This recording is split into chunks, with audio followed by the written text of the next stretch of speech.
Ok, então, oficialmente, boa noite, já que estamos gravando. E essa é a nossa segunda aula. Eu quero abrir com algumas observações para vocês de alguns dados da aula passada. A própria Neuza, no grupo, ela chegou a pedir que eu corrigisse o nome do livro, né? Que eu falei O Universo é o Infinito em um Junco, que é o livro da Vallejo, que é muito legal, essa história do livro muito bacana. E, além disso, algumas outras coisas que talvez eu não tenha falado com precisão, pelo que eu vi na nossa gravação. A data do advento da imprensa de Gutenberg, 1440, e o livro Martelo das Feiticeiras, que alguns chamam também de Martelo das Bruxas, 1486. Então, algum tempo depois, mas foi o grande best-seller junto com a Bíblia, né? A Bíblia é o best-seller de todos os tempos, mas o primeiro grande best-seller autoral foi o Martelo das Feiticeiras. A gente vai ver mais sobre essa obra na última aula. E hoje a gente tem aqui já o programa. Nós vamos falar sobre o grupo dos excluídos, vamos ver a magia entre os celtas, embora a gente esteja tratando fundamentalmente da Europa na Idade Média e na Idade Moderna, mas é importante ver sobre os celtas para entender também esse fenômeno da bruxaria, da feitiçaria e de como a Europa lidou com isso nesse período de transição da cultura ocidental da Idade Média para a Idade Moderna. E vamos ver também já um tanto sobre o sabá. Temos aqui uma... O áudio não está bom, está dizendo aqui a Carla. Meu Deus, deixa eu ver aqui. Para mim está ok. Pois é, porque para mim também está indo ok. Carla, talvez... Só um instante.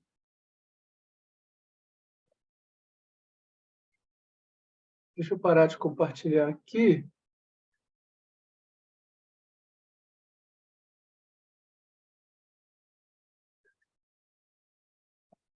Eu posso...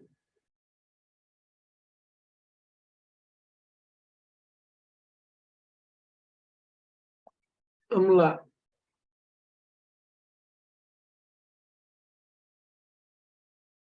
Bom, deixa eu ver o que a gente pode fazer aqui, Carla.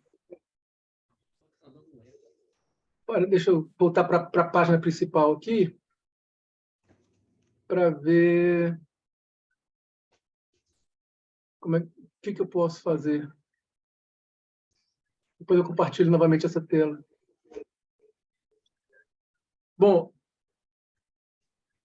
mais alguém está tendo problema com o som? Aqui. A Carla disse que está dando eco. Então, Carla, talvez seja o seu dispositivo. Não sei se você está no celular ou se você está no computador, mas talvez o seu dispositivo esteja dando eco. Mas alguém está dando eco aqui, gente? Como é que está com vocês? Não, né? Nayar, Georgina, Cris. Para mim está ótimo. Para mim está dando eco. É quando a Carla abre o áudio dela que dá eco. Ah, tá. Eu acho que pode ser, não sei se você está em duas telas, Carla, tipo no computador e tal, pode tá dando esse ruído. Talvez seja isso, então, Carla. Então, pode ser que você esteja com duas mídias abertas.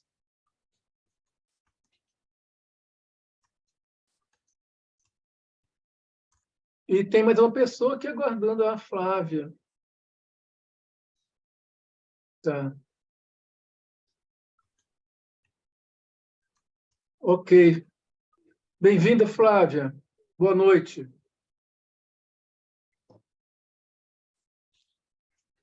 Deixa eu ver aqui como é que nós estamos.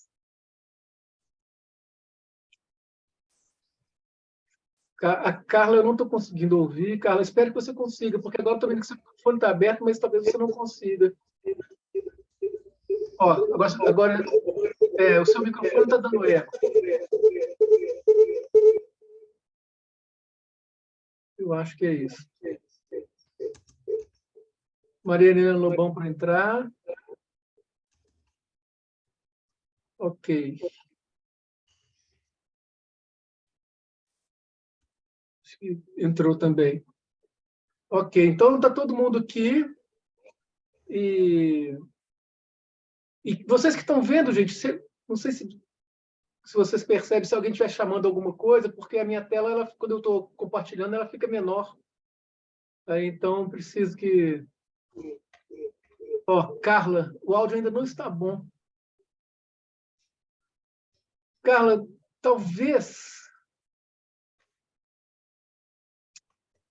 Como é que pode ser, hein? Talvez o seu áudio está com alguma coisa, que está todo mundo com áudio bom. Deve estar... Ó, quando o seu áudio está aberto, ele dá um eco para todo mundo. E quando está fechado, parece dar um eco só para você. Talvez o seu sistema de áudio não esteja funcionando bem. Dá uma conferida, por favor, e eu vou ficar te acompanhando aqui. Agora, Flávia, a Flávia tinha entrado e não está mais aqui? Estou aqui sim, Bernardo. Ah, tá. Que bom. Desculpa. Imagina. Então tá. Você ouve bem, Flávia? Ouço sim. Eu acho Tá. que o que está acontecendo com a Carla, não sei se ela está com 2 aparelhos ligados, tipo um celular Talvez e seja computador. Você está em Itaipava ainda, Flávia? Estou, eu moro aqui. Você mora em Itaipava? Oh, que coisa chata. Meu Deus, me desculpa aí, incômodo. Delícia. Bom demais. Bom demais. Que bom. Ok, rapaziada. Gente, então é o seguinte, por enquanto nós somos 10 aqui e vamos retornar para... no chat mais. Carla, não está dando nem para a gente ouvir direito você, Carla. Quando você fala, vem um eco. Tem algum... Talvez você esteja com o computador e celular ligados. Olha aqui. Não dá para te ouvir. Tem como mudar de mídia? Ô, Carla, se você estiver com 2 mídias abertas, tipo celular e computador, e as 2 no áudio, vai dar eco. Minha sugestão, entre e sai da sala com um só aparelho. Você não está com o celular. Aqui, tem uma outra pessoa com o nome Carla,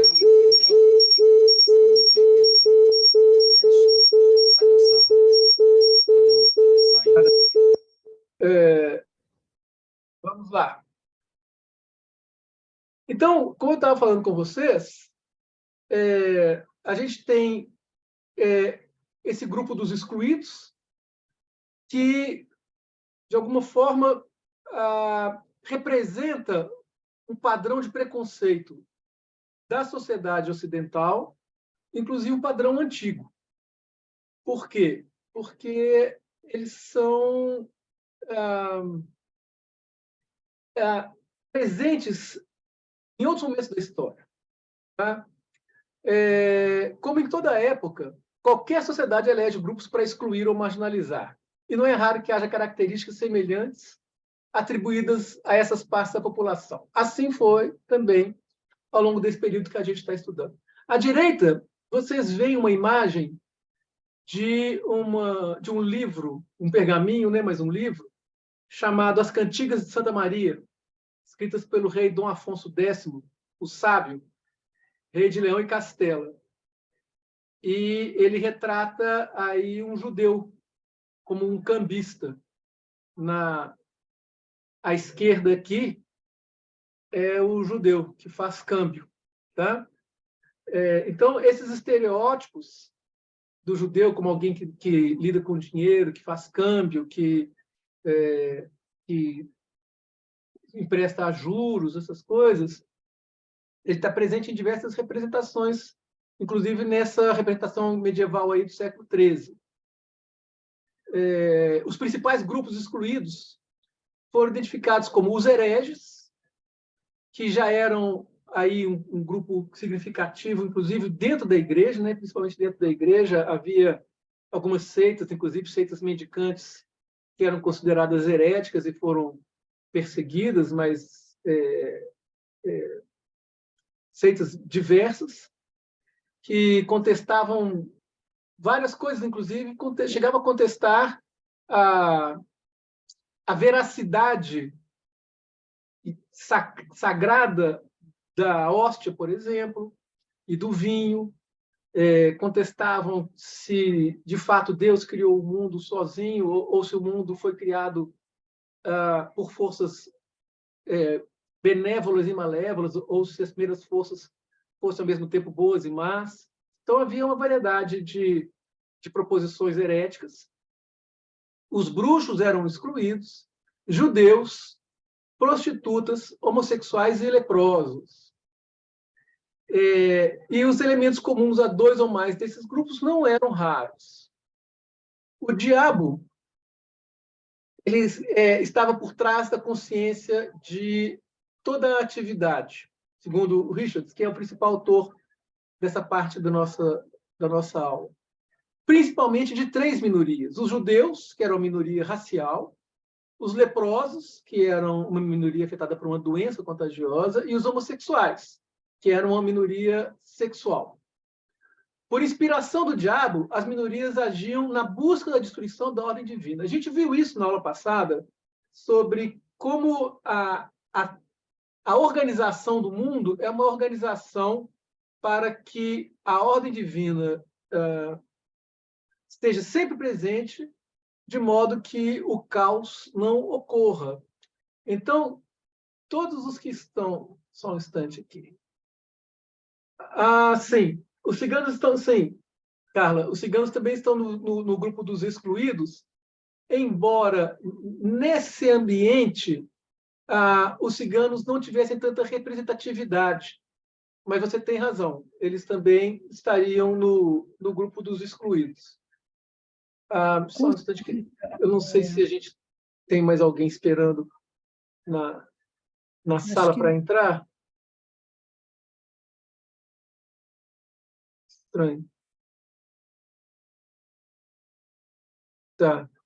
Bom, a Carla novamente aqui. Você quer que eu fique agora como Pode roster? ser. Você fica atenta. A gente pode ser... Nós dois podemos funcionar como roster, não é, Rosa? Eu sou co-roster, mas como co-roster eu não vejo as pessoas entrando. Né? Só Entendi. eu não- Talvez sim, se você puder, Tá talvez bom. acho que seria Tá. melhor. Mas assim, eu preciso poder Eu continuar compartilhando o slide, né? Tá. Como é que é? Eu preciso continuar compartilhando o slide. Eu fico, então, vendo se tem alguém para entrar. Tá, ok, obrigado. Mas eu posso ficar vendo também aqui, não tem problema. Bom, então, tem essa situação dos ciganos. Há outras minorias também que são certamente discriminadas, mas essas 6 categorias seriam as categorias principais.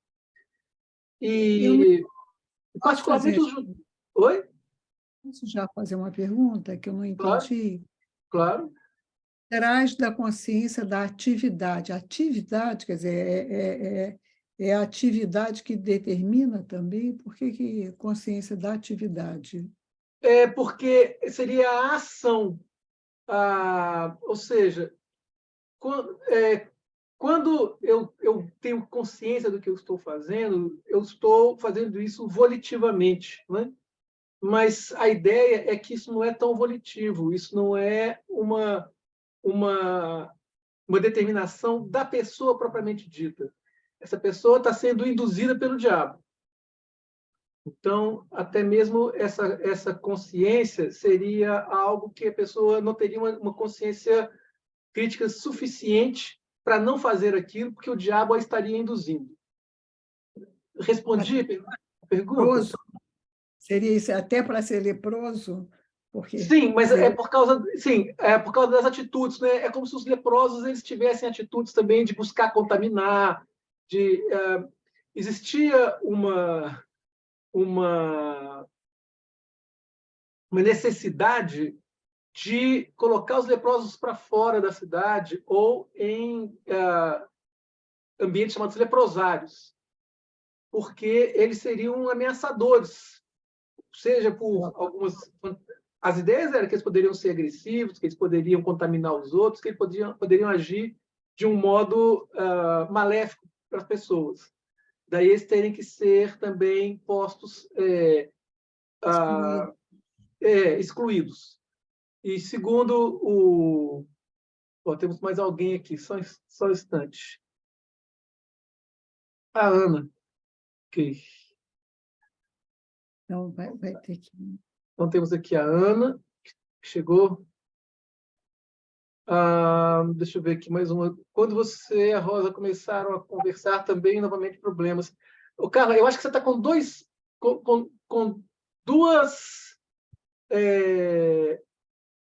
mídias abertas, sabe? Talvez seja por isso que você está com problemas de som. Veja se você fecha uma das duas, tá? Ou silencia, e coloca o microfone fechado. Vê se isso te ajuda, tá? Bom, bem-vinda, Ana. Então, Rosa, existe essa ideia de que essas pessoas elas vão agir pelo mal. Elas são pessoas más e que agem pelo mal. Havia uma fantasia, não sei se eu comentei isso com vocês na aula passada, mas era uma crença de que os leprosos eles eram gerados... A causa da lepra era porque eles foram concebidos... A mãe teve relação sexual quando ela estava menstruada.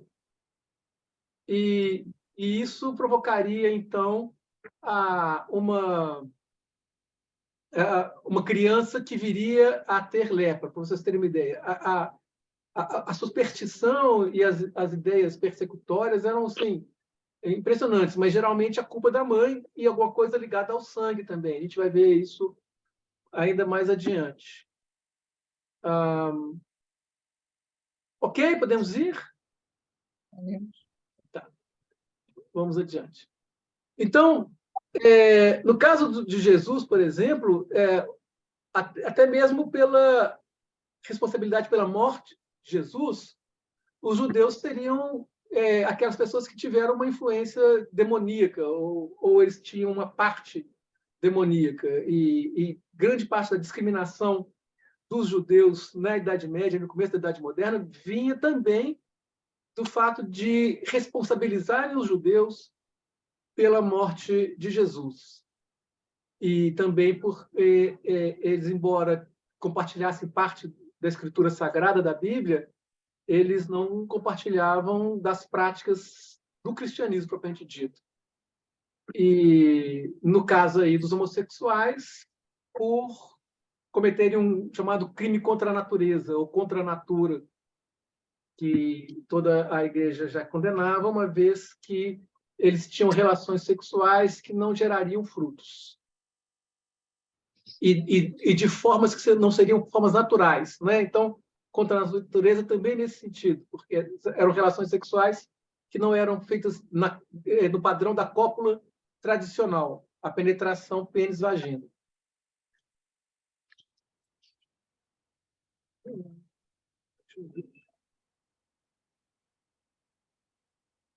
Então, entre os diversos acontecimentos dos rituais do sabá, eu sei que eu estou pulando muito, mas não, o diabo praticaria sodomia em seus súditos ou suas súditas. E as bruxas se entregariam a orgias nas quais teriam relações sexuais com demônios, que poderiam adquirir a forma de gatos, sapos ou corvos, animais míticos entre os celtas, a gente vai falar um pouco sobre isso adiante. E há, inclusive, relatos de que o pênis do diabo é gelado. Bom, vamos por partes aqui, então. Primeiro, a gente volta com essa ideia da sodomia. A sodomia é um pecado grave, porque toda a relação sexual deve ser feita dentro do padrão masculino e feminino e com o objetivo de procriação. E o diabo, então, ele viria com uma prática que é contra a natureza, que seria uma prática pecaminosa, e ele praticaria isso tanto com os homens quanto com as mulheres.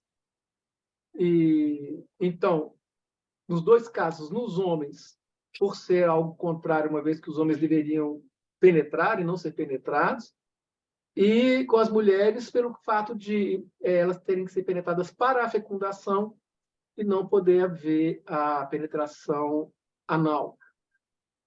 E, junto a isso, outras crenças eram de que as bruxas se entregariam a orgias. Então, vejam como que tudo isso, já em Santo Agostinho, já está presente no sentido em que as pessoas não teriam consciência do que elas fariam necessariamente, elas teriam fantasias. O Santo Agostinho diz que muitas acreditavam que tinham poderes ou atividades sobrenaturais, mas que, em princípio, isso não era verdadeiro.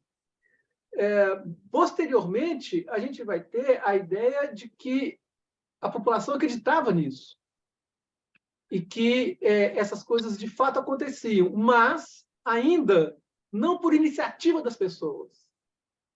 Então, a consciência dessa atividade, ela é algo que não pertence às pessoas propriamente ditas.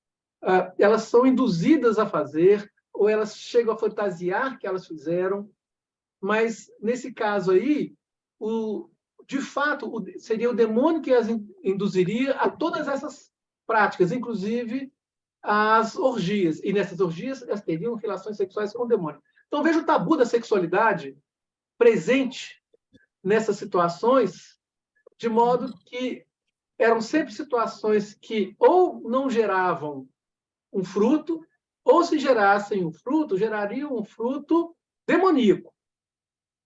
De toda forma, isso era algo errado. Mas também as pessoas poderiam adquirir formas de animais e também até mesmo chegar a ter relações sexuais em formas de animais. Embora seja interessante destacar que um padrão desses animais, principalmente os gatos e os corvos, são um padrão de animais míticos e importantes para os celtas. Isso vai levar, futuramente, a uma perseguição dos gatos. Ou seja, os gatos poderiam ser encarnações do demônio, principalmente os gatos pretos.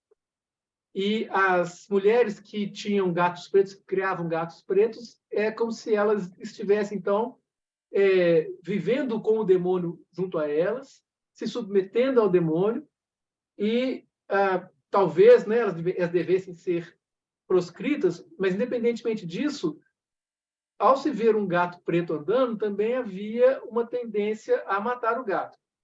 De alguma forma, também isso podia se estender a todas as formas de gato, todos os tipos de cores de gatos. E há alguns historiadores que propõem que essa exterminação dos gatos foi um dos fatores que propiciou a peste negra, a imensa proliferação de ratos, que também foi vista como um castigo de Deus, porque havia pecadores ou heréticos no ambiente. Bom, adiante, então, nesse imaginário fantástico, havia a ideia de que o pênis do diabo é gelado. E há também, se não me engano, não sei se é no Totem e Tabu, onde tem uma obra, porque Freud tem um estudo sobre a neurose demoníaca, que não fala sobre isso especificamente, fala de uma união do diabo com uma pessoa que assina uma carta com sangue, né? É um outro caminho, mas o Freud vai dizer que existe a ideia de que o sêmen do diabo é gelado. Por que o sêmen do diabo é gelado? Porque o diabo é frio, o diabo vive longe do sol.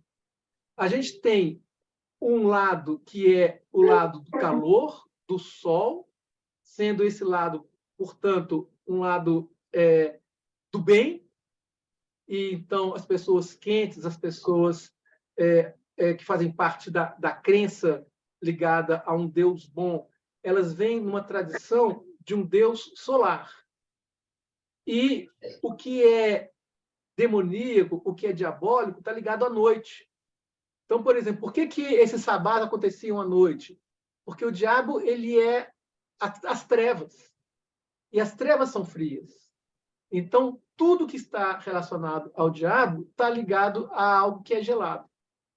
Por algum motivo, Freud não teve esse tipo de informação e ele chega a indagar a esse respeito. Tá? Atribuindo também a isso a imagem do diabo nesse período da Idade Média e no começo da Idade Moderna, ela não é a imagem que se tornou mais comum já tardiamente, tipo, somente no romantismo, do diabo vermelho.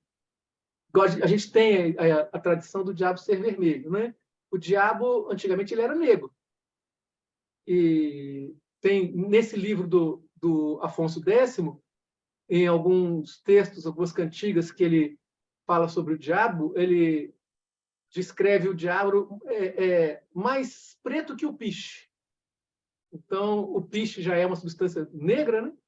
E o diabo é mais preto que o piche. Então, esse lado, esse negrume, essa escuridão, está ligado às trevas, à noite, e inclusive à noite, às noites sem luas.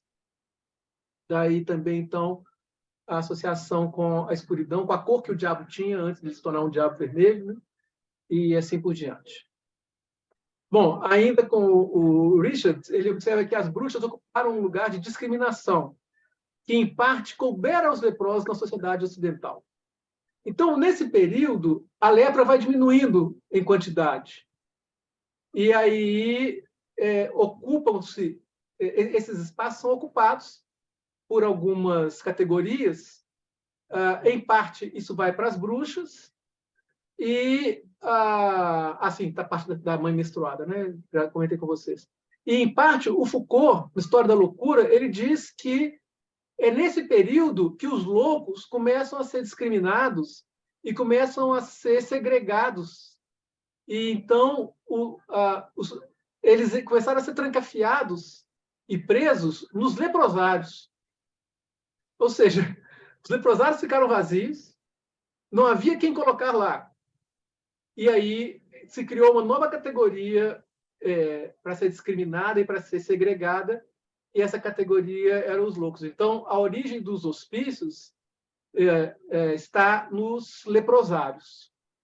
Mas o louco era todo seria que era contra toda essa normatização. Era isso também? O louco, Rosa? Não, assim, o louco era aquele que... ia contra... Essa pergunta sua é muito boa. Ela vai nos levar algum tempo. Eu vou explicar por quê. Eu estava comentando com vocês na aula passada, não sei se você já tinha entrado na sala, da minha dissertação de mestrado. Eu trabalhei com sexualidade e loucura nesse período da transição da Idade Média para a Idade Moderna. Né, como representantes das influências, como representantes das influências imaginárias sobre a sexualidade e a loucura, duas figuras características, que é a figura do diabo e a figura da Virgem Maria. Como que, principalmente a sexualidade, ela passa a ter um outro caráter. Na Idade Média, o valor da virgindade era um valor menor do que na Idade Moderna, porque havia uma influência pagã muito grande, os cultos pagãos e as sociedades pagãs não davam tanto valor à virgindade propriamente dita. Assim como não havia um acesso tão forte da igreja a todos esses povos, né? Não havia essa capilaridade tão grande, principalmente porque os povos estavam no campo, essa moral cristã e até mesmo o casamento como instituição, como ritual, isso não era algo tão significativo. Então, a virgindade tinha menos valor nesse período, e a visão de sexualidade também era uma visão bastante diferente dos tabus que a gente tem dentro desse modelo ocidental, que até hoje ainda tem tabu, né? Embora tenha se arrefecido bastante. Muito bem, a loucura também. Havia uma generalização do que seria loucura, e muitas vezes a loucura seria não crer em Deus, ou fazer coisas heréticas, mas havia já a noção de que uma população de loucos, propriamente dito, de pessoas que deliravam, de pessoas que perdiam o contato com a realidade, que dissociavam, que tinham surtos, que essas pessoas existiam em diversos lugares, né? E esse é o louco padrão. É o louco que perde a funcionalidade. Por quê? Porque quando a população começa a retornar para os centros urbanos, essa população passa a se deparar com uma nova realidade. Uma teologia muito forte, inclusive com a influência de Tomás de Aquino, né? Com uma racionalidade, com um rigor, com uma busca de lógica bem sustentada, também em função de uma tradição filosófica que se retoma nesse período. A demanda de funcionalidade das pessoas, ou seja, com o comércio retomando, com a burguesia surgindo, com as grandes construções, com as demandas de trabalho, mesmo em tabernas, onde fosse, as pessoas tinham que ser funcionais. As pessoas tinham que dar conta da vida e trabalhar e interagir de um modo consonante com a realidade. Então, o louco, ele passou, se antigamente, muitas vezes as pessoas interagiam com o louco como se ele estivesse falando pelo delírio dele, uma fala divina, uma fala sobrenatural, principalmente divina, ele passa a ser uma personagem, que tem pouca funcionalidade na sociedade, que é contraproducente. E, consequentemente, ele passa a ser visto de um modo negativo e, muitas vezes, associado ao diabo ou ao demônio, e não mais a algo divino. E, além disso, também a racionalização que veio não só pela teologia, mas também pela intelectualidade, ou seja, já a partir do século XI, com as universidades surgindo e funcionando em direito, teologia, medicina, havia uma categoria, como diz o Jacques Legoff, uma nova categoria social, que eram os intelectuais, que as pessoas que sobreviviam não porque elas rezavam, porque elas compravam e vendiam, ou porque elas produziam na agricultura, ou porque elas guerreavam e eram nobres, e assim por diante, mas elas sobreviviam porque elas davam aulas, por exemplo, elas davam cursos, que é isso que eu estou fazendo aqui hoje, por exemplo, né? Uma função bem medieval. E esses intelectuais, eles trouxeram também uma valorização do conhecimento, da racionalidade, da funcionalidade do pensamento. E tudo isso interferiu, então, na categorização do louco como um dos proscritos, como um dos grupos proscritos e discriminados. Respondi? Respondeu. Tá. Mais ou menos em o que? No início, você falou século XI, né? É isso? Não, isso aí já é por volta do século XIII, XIV e XV. Tá? No século XIII, a gente já vê documentações de discriminações do louco e da loucura. Então, vamos pegar ali, assim, o século... O Foucault, ele vai datar também por aí, do século XIV, mais ou menos. Tá? Século XIII e XIV, essa substituição dos leprosos pelos loucos. Então, é nesse período que essa transição do imaginário se configura com mais nitidez. A gente deve saber que, até que essas coisas sejam registradas, sejam pelo rei Dom Afonso X, seja pelas oficializações dos encarceramentos ou dos direcionamentos dos loucos para os leprosários, é possível que isso já acontecesse antes. Então, existe geralmente uma distância temporal entre o que se documenta e o que de fato acontecia. Tá? Eu achei uma coisa interessante, né, essa questão da menstruação, né, da mulher menstruada, que devia ser uma grande questão, né, que sangue é esse, né, e resultava em doenças, em leprosos, né, e alguma coisa que você está falando agora da virgindade também, né? Sim. Em algumas religiões, por exemplo, na religião judaica, ainda hoje o rabino não aperta a mão da mulher, porque não sabe se está misturado Já ou está não, né? impura. É. Se está impura ou não. Mas isso é algo muito interessante para a gente pensar, pode ter a ver com desconhecimento, né, do funcionamento do corpo feminino, né? Mas é muito interessante, né? É um É, tabu, é, né? um- é um pavor. Né? Tem, num daqueles vídeos que está no YouTube, naquela página minha, tem um que é sobre o tabu da virgindade, se não me engano. Talvez Do valha a pena. escreveu um texto, né, sobre o tabu da virgindade. Freud tem um texto Sim, sobre exatamente. Um texto sobre isso em que ele fala, em que ele discute essa questão que você está discutindo de um modo muito interessante. O sangue feminino, né, é algo que assusta as pessoas demais. assusta E os homens, né? assusta, desculpa. Eu queria Algumas me mulheres. eximir, né? E desculpa. Assusta os homens demais e isso há um imaginário muito grande, há uma mitologia também muito interessante a esse respeito.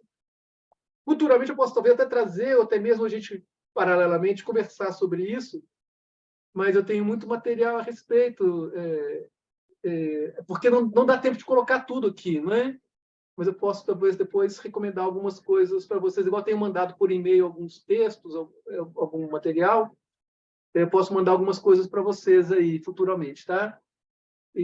Mas é porque fico parecendo que eu estou me promovendo demais em relação a essas coisas,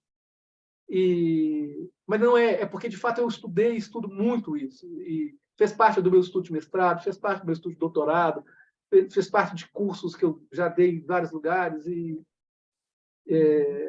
então assim, pode parecer cabotinismo, mas espero que não que vocês entendam que de fato não é, tá? De modo algum. Mas vocês fiquem à vontade para interromper e para trazer as curiosidades de vocês dentro do tempo que a gente tem e da profundidade que eu acho que é viável. Eu vou correspondendo ao que vocês perguntem. Tá? Bom, isso tudo, então, falando, nos leva a pegar mais um recorte sociocultural sobre como que foi montado esse tabu. Oi, Rosa. Não, tudo bem. Tá. Como é que foi montado esse imaginário em relação às bruxas?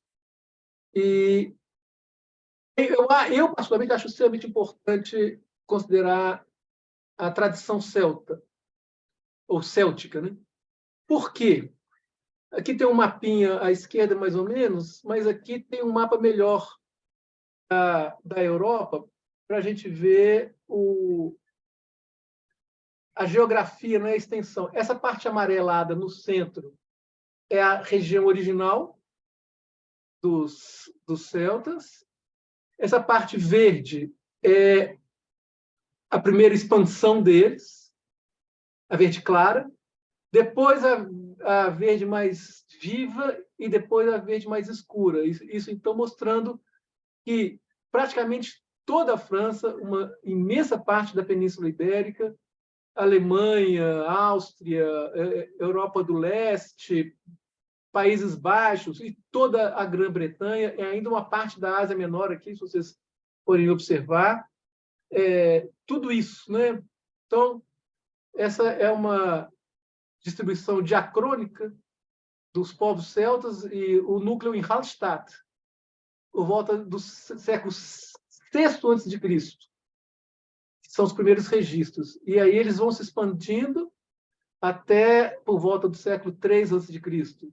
E Lusitana, Península Ibérica, né? Onde a presença dos celtas é incerta. Talvez eles não tenham ocupado toda essa região, principalmente essa região central aqui, que está mais pálida, onde eu estou passando o cursor, seria algo incerto da presença deles, mas com certeza Galícia e a parte litorânea atlântica da Península Ibérica toda, tá? E aqui na Bretanha, que é aqui no noroeste da França, e na Grã-Bretanha, que é essa parte insular, são o que chamam de 6 nações celtas. Eu vou mostrar célticas, perdão. Vou mostrar isso já para vocês. E são áreas onde ainda se falam idiomas influenciados pelos celtas. Então, as primeiras matrizes do complexo cultural céltico foram as regiões alpinas e sul da Alemanha, então bem ali naquele centro do continente europeu. E, ao longo dos séculos, seu desenvolvimento foram do início da Idade do Ferro da Europa, constituindo 2 fases. A primeira fase, a cultura de Hallstatt, entre 900 e 400 a.C., e a segunda em Latene, que seria de 550 a 15 a.C. Então, seriam 2 ondas de influência celta, essa segunda uma onda mais de migração. Aqui a gente vai ver os movimentos migratórios dos celtas. Nesse mapa, a proposta é que a região original dos celtas é essa central aqui, roxa, marrom, né? Um marrom médio, não tão escuro assim. As partes verdes mais fortes são desse movimento migratório. E a partir disso, para o leste, uma outra migração que se deu por dois canais, um aqui já pelo leste propriamente dito, outro que pela migração para o oeste, na região que atualmente é a França, levou a um acesso ao sul dos Alpes, passando pelo norte da Itália também. Então, foram 2 movimentos em direção ao leste. E aqui, principalmente aqui na Bretanha, essa parte que a gente viu no mapa anterior mais escura, talvez seja mais fácil visualizar, esses verdes escuros aqui, inclusive aqui na Bretanha, no noroeste da França, é essa parte que está em Achuras, aqui, nesse mapa um pouco maior, e que são regiões em que ainda há idiomas mais próximos do idioma celta propriamente dito. Tá? Então, vocês vejam o tamanho da influência celta na Europa. Algumas pessoas chegam a dizer não tem muito a ver a influência do preconceito com os celtas em relação à discriminação das bruxas e tudo, mas é muito pouco provável que não tenha, sabe? Tanto pela extensão da influência dos celtas em todo o continente europeu, quanto em relação a alguns elementos próprios da cultura dos celtas que nós vamos ver em seguida. Então, aqui é a mesma coisa, né? No final do século V começou a haver esse movimento migratório, inclusive de transposição do Canal da Mancha ali. Alguns dizem que, dependendo das influências glaciais, a travessia era muito menos difícil do que é a travessia hoje. E aqui um campo interessante dos celtas. Então, o Campbell, né, o Joseph Campbell, diz que há um curioso encantamento poético que se supõe ter sido recitado. A gente não tem referências muito precisas, como eu falei com vocês na aula passada, né? Mas se supõe ter sido recitado pelo principal poeta dos invasores celtas gaélicos, quando seus navios aportaram na costa irlandesa. E esse encantamento é assim: eu sou o vento que sopra no mar, sou a onda das profundezas, sou o touro das 7 batalhas, sou a águia do rochedo, sou um fragmento do sol, sou a mais formosa das plantas, sou um javali pela bravura, e assim vai adiante nesse tipo de encantamento típico de uma certa onipotência, mas que o Campbell vai dizer assim: de qualquer maneira, o que o poema oferece, com o intuito de uma filosofia de mundo, é antes uma forma de panfeitiçaria do que de teologia mística desenvolvida. Como uma autoridade expressou, a comparação a ser feita é com as expressões fanfarrãs dos curandeiros primitivos.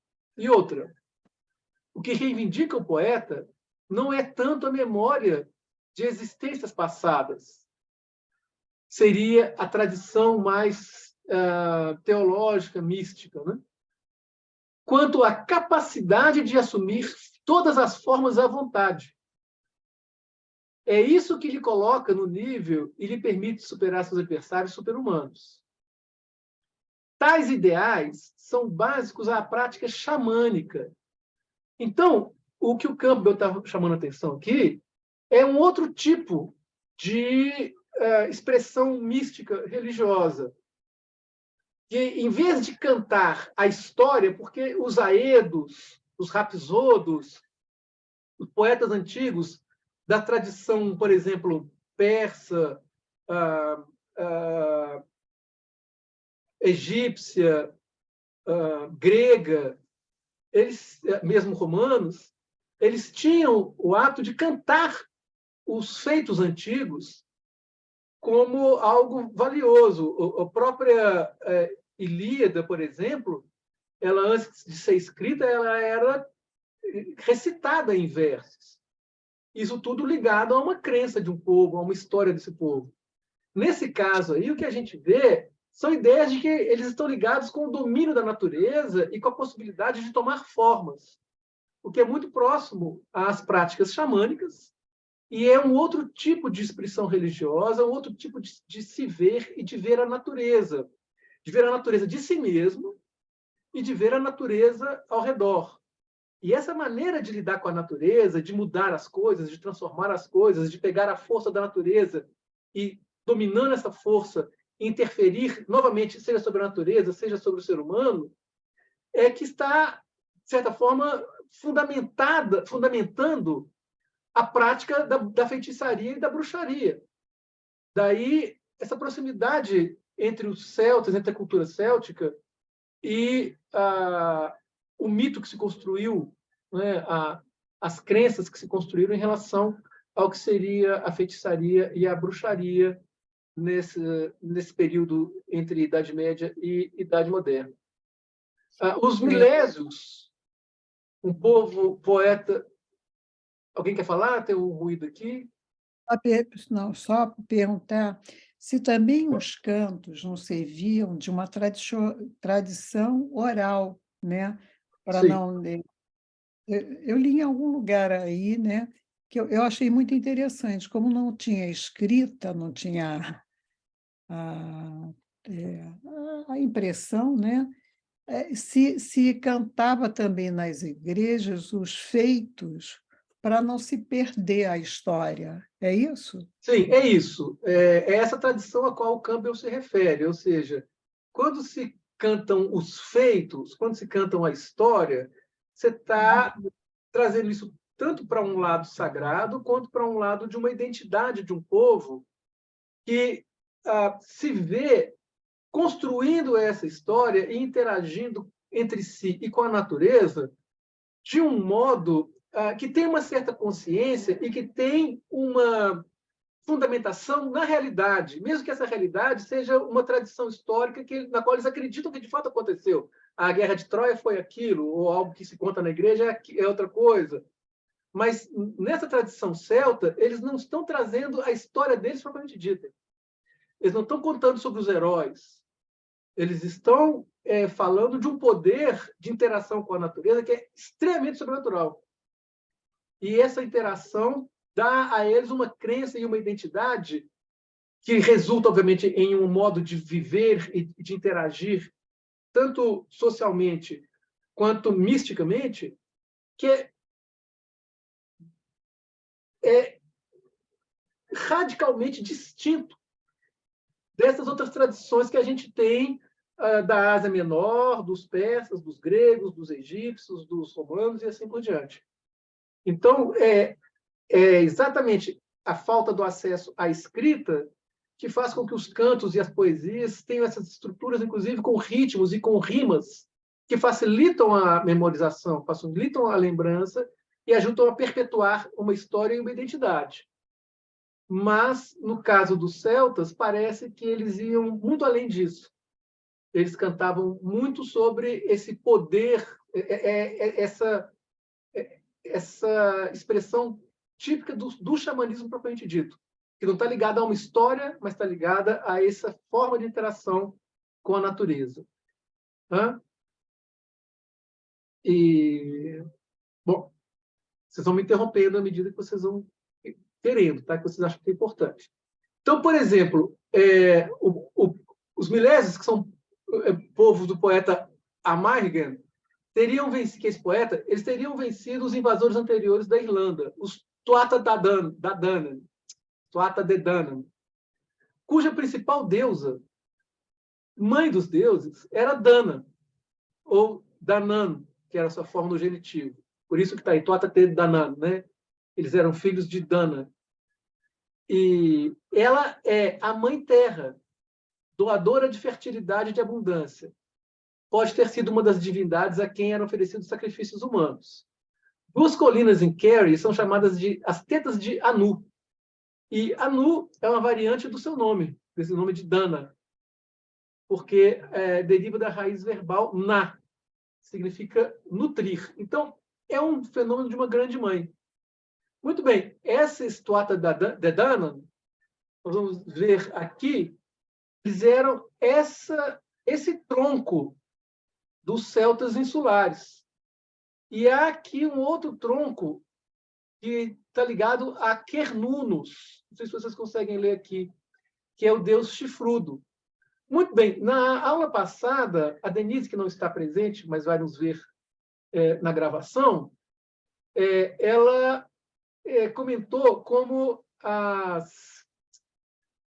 cultura cristã, por exemplo, ela veio se impondo e substituindo mitos antigos e entidades mitológicas ou religiosas de grupos anteriores, inclusive os celtas.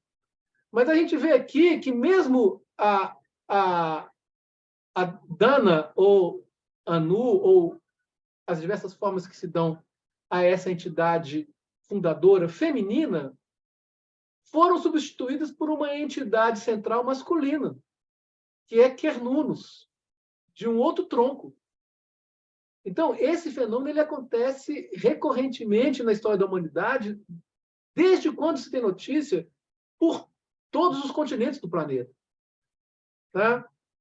E, à medida que um grupo subjuga o outro, esse grupo passa a ter o poder e apaga a tradição religiosa. O próprio Freud comenta, que é um comentário a partir de conhecimentos que já disponíveis na época na antropologia, que o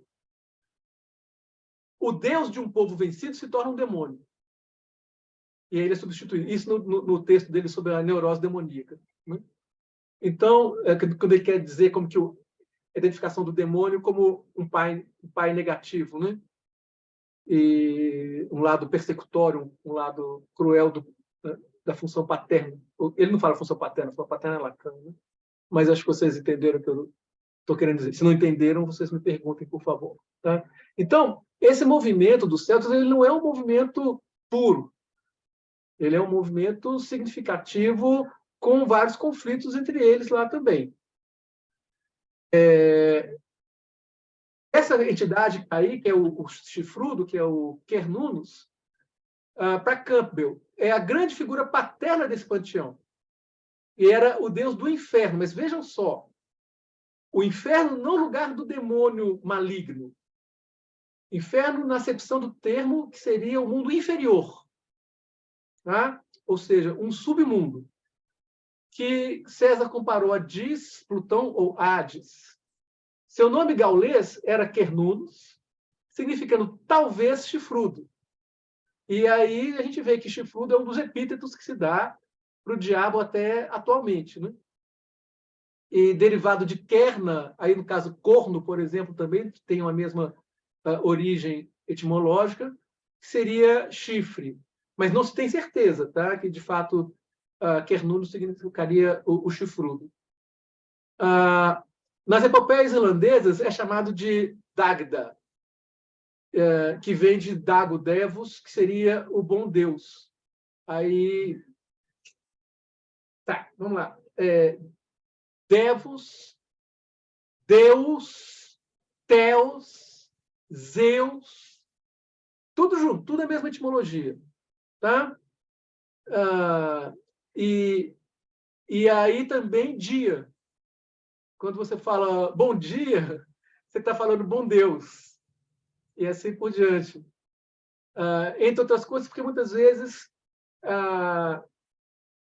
dia e Deus estão ligados ao sol, por causa da luz, mas esse é um outro problema, não é uma razão etimológica, tá? Mas é uma questão simbólica. Então, ele pode carregar... Fala, por favor. Porque o chifre, né? O chifre representando... Sim. O chifre representa a virilidade. Os machos desenvolvem chifres quando eles já estão na fase de procriação. E os animais que têm chifres maiores, eles costumam ser os líderes dos bandos.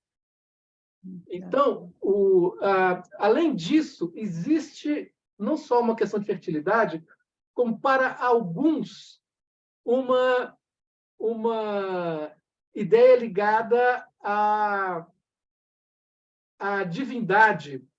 Se vocês observarem o Moisés de Michelangelo, só um instante, daqui a pouco eu vou ver aqui no chat que está... Fui eu. Tá.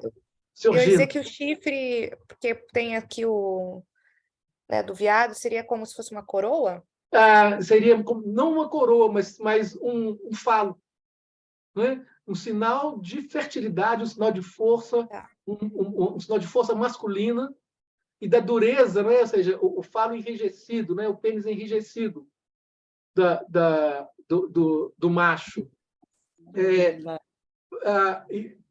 Em geral, o chifre, os animais que têm chifre, tanto no masculino quanto no feminino,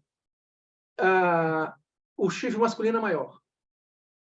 E ele geralmente é o líder do bando. Ele é o mais forte, mais vigoroso.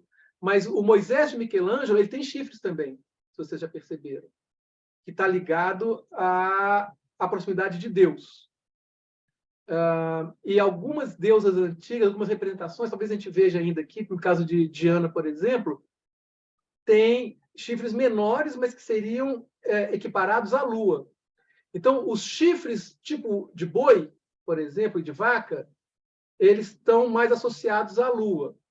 Mas também, no caso masculino, à virilidade. Então, no caso feminino, ligados mais para a lua ou para a fertilidade, e no caso masculino, ligado a poder, força, fertilidade e virilidade.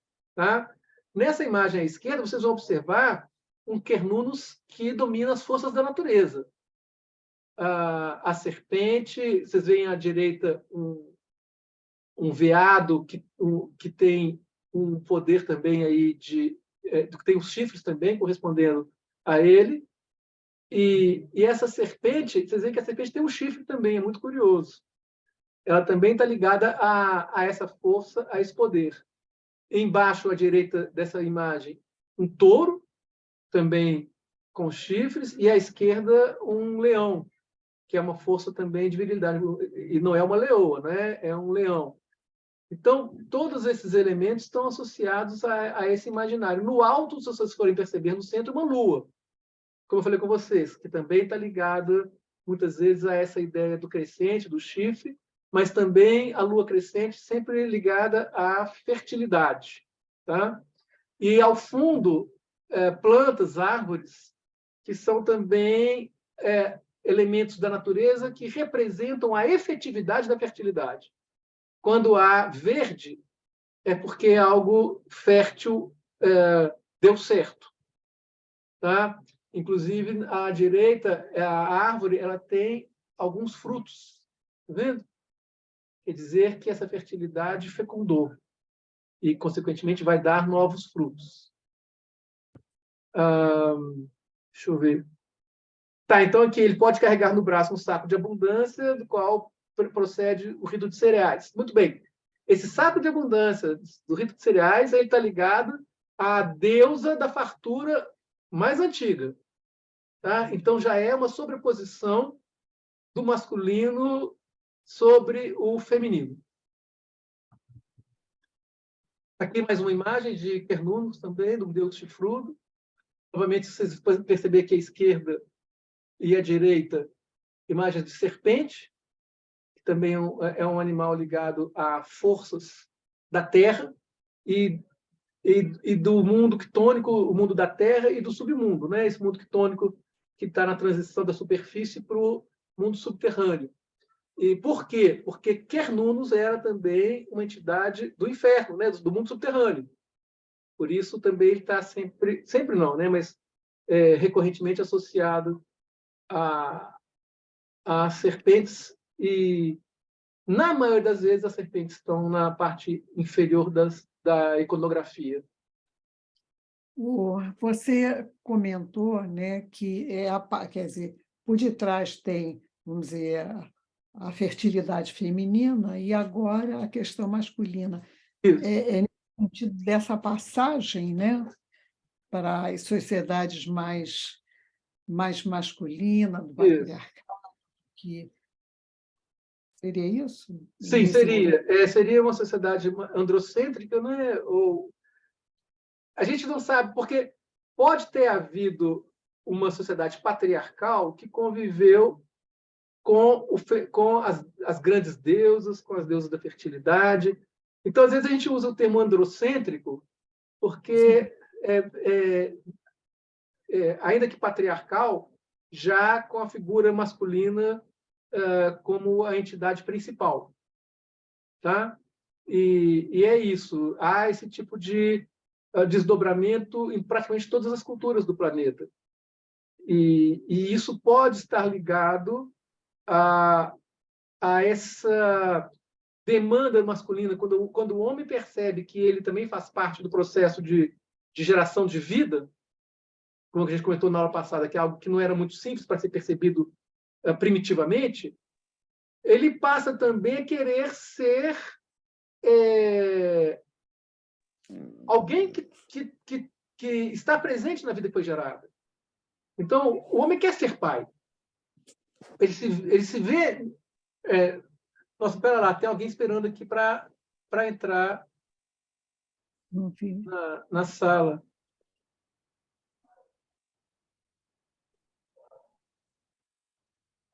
Não, até Cris caiu. Tá. Ok, gente, desculpem, tá? Ok, nós vamos fazer de tudo. Então, essa participação do homem na fecundidade vai levá-lo a delimitar também essa autonomia feminina em relação ao sexo, à gestação. Ou seja, espera lá, eu dou comida, eu vou à caça, eu guerreio, eu me exponho, mas eu quero ser pai também. Então, é importante que você se contenha de alguma maneira para que eu também possa me arriscar na proteção da prole, na proteção da sociedade. E eu quero também ser alguém que faz parte dessa perpetuação da minha pessoa, da identidade, da procriação. Então, é possível que isso tenha interferido muito nesse fortalecimento das entidades masculinas férteis e fecundadoras. A gente vai ver um pouquinho mais adiante também, mais uma outra entidade ligada a essa virilidade. Eu respondi, Rosa? Respondeu. Tá. Tá, então vamos lá. Então, peraí, tem mais alguém esperando aqui na sala. Carla. O pessoal está caindo e aí... O que aconteceu? Você me desabilitou. Eu te desabilitei? Para... Não seria tão mal assim, não, Rosa? Será possível? Eu posso mudar, mas eu estou com Muda. medo de... Porque eu acho que talvez eles não estejam aceitando nós dois, né? É isso? Se eu recuperar, agora eu vejo. Vê se você consegue mexer agora. Tá. Vocês estão me Agora ouvindo? tá perfeito para mim. Está me ouvindo? Tá, deixa eu ver se eu consigo agora colocar. Eu já coloquei, já transformei. Mas você não me habilitou para poder compartilhar a tela mais. Estamos aprendendo, É né? porque talvez tenha o co-host e o host, né? Não, tem o co-hoster. Eu tinha colocado você... Aqui, ó, vou colocar agora com anfitrião.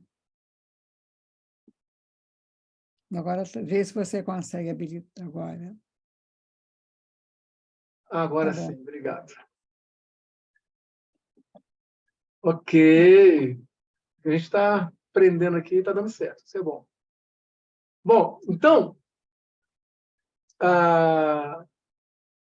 todo mundo me ouve, né? Acho que sim. Se ninguém disse Sim, que não, tranquilo. sim. Tá, então vamos lá. Então, vamos pegar um pouco aqui de Eurípides, porque é o que eu comentei com vocês na aula passada, mas a gente retomar a questão do nomos e do physis, tá? Então, para Eurípides, o homem representava a ordem, o nomos, porque a gente já está bem avançado na cultura androcêntrica. Ao passo que os animais e as mulheres significavam a physis, o selvagem, a natureza indomável. E, por extensão, a ausência da lei. Não é? Então, a lei é da ordem do nomos, da ordem do logos, da ordem da polis, e o indomável é da ordem da physis, da natureza. Por isso, o homem precisava proteger tanto a si mesmo e a sociedade quanto a mulher dessa natureza indomável. Então, existia essa ideia de que a mulher, sendo indomável, o homem tinha que protegê-la até dela mesma, digamos assim, por meio do seu poder e das suas ordens, que ela teria uma selvageria. Existem mitos femininos de entidades femininas que são muito selvagens, muito descontroladas.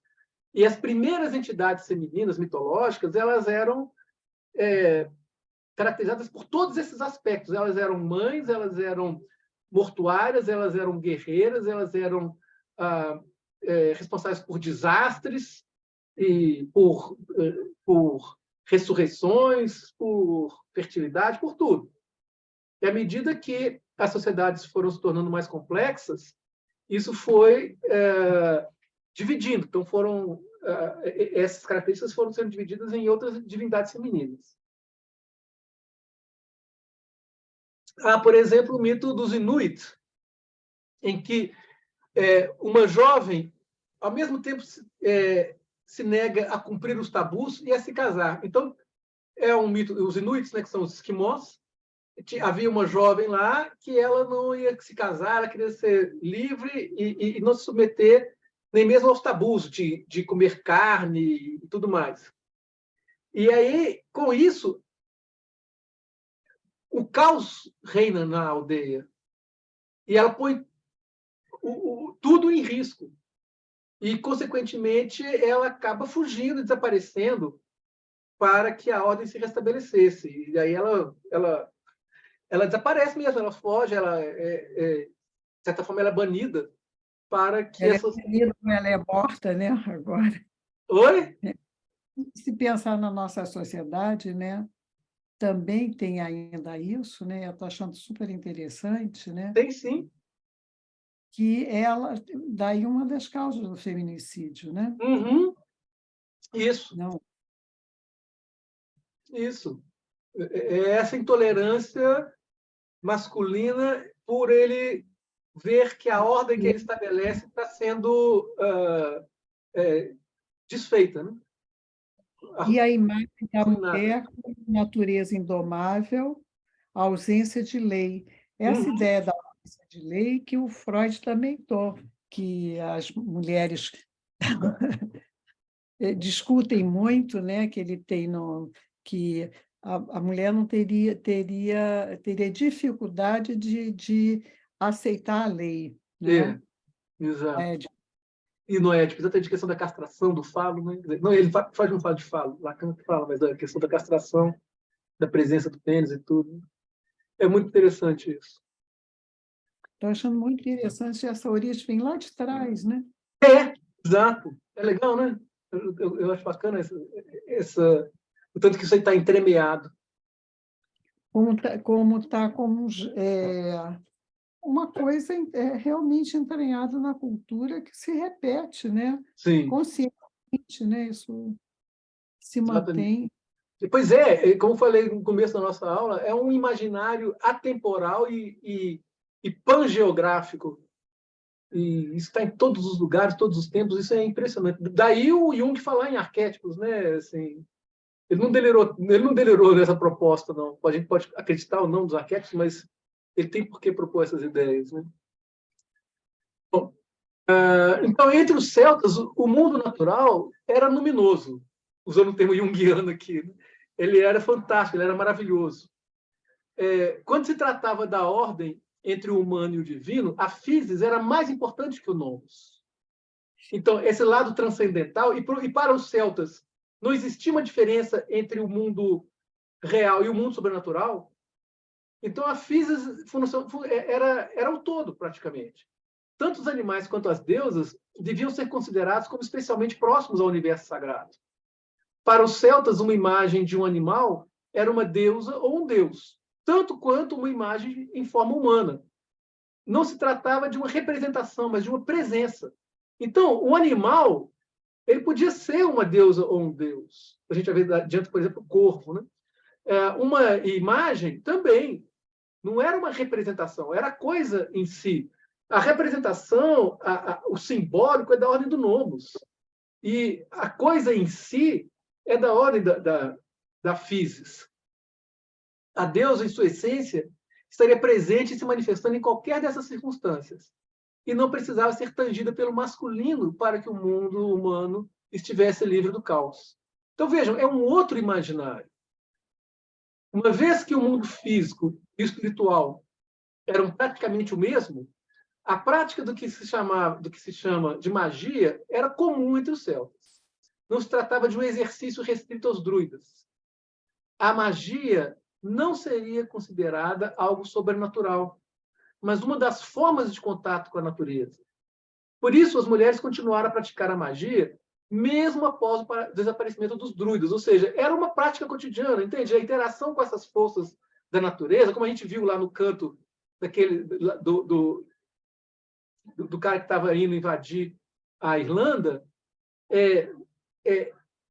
a interação com a natureza ela é algo inevitável, é algo inerente, é algo cotidiano, e não algo sobrenatural.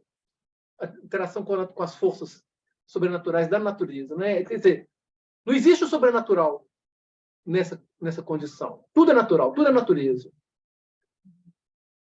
A religião celta era matrifocal, então vamos lá, a gente não pode falar necessariamente em matriarcal, propriamente dita, tá? Mas era matrifocal. A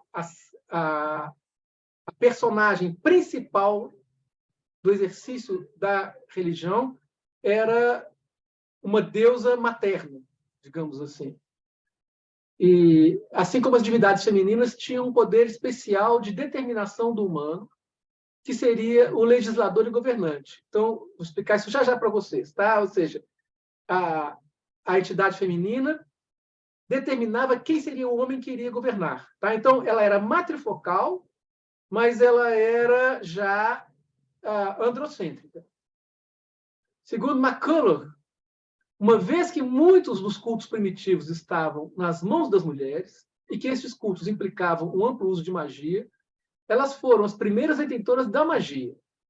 Muitos outros indícios levam a crer também que os antigos celtas insulares, ou seja, das ilhas, né, tinham uma sociedade matriarcal, ou pelo menos matrilinear. Então, matrilinear, com certeza, ou seja, a linearidade de herança e de algumas condições de poder vinha por parte da mãe, mas não se sabe se de fato era matriarcal, ou seja, se nesse princípio toda a organização sociopolítica era centrada na mulher. Mas, em função disso, então, a gente vai considerar que existe um feminino sagrado para essa população.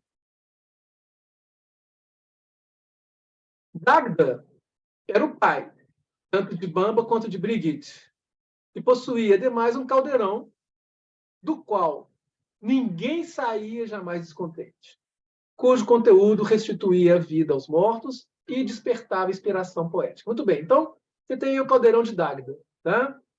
Ok. Entretanto, o caldeirão sugere origem em uma deusa, e a atribuição a um deus da paternidade de deuses anteriores denuncia também uma apropriação por uma divindade patriarcal de temas notadamente matriarcais, à maneira da vitória de Zeus, Apolo e Perseu sobre as deusas da Idade do Bronze e as sacerdotisas da região do Mar Egeu.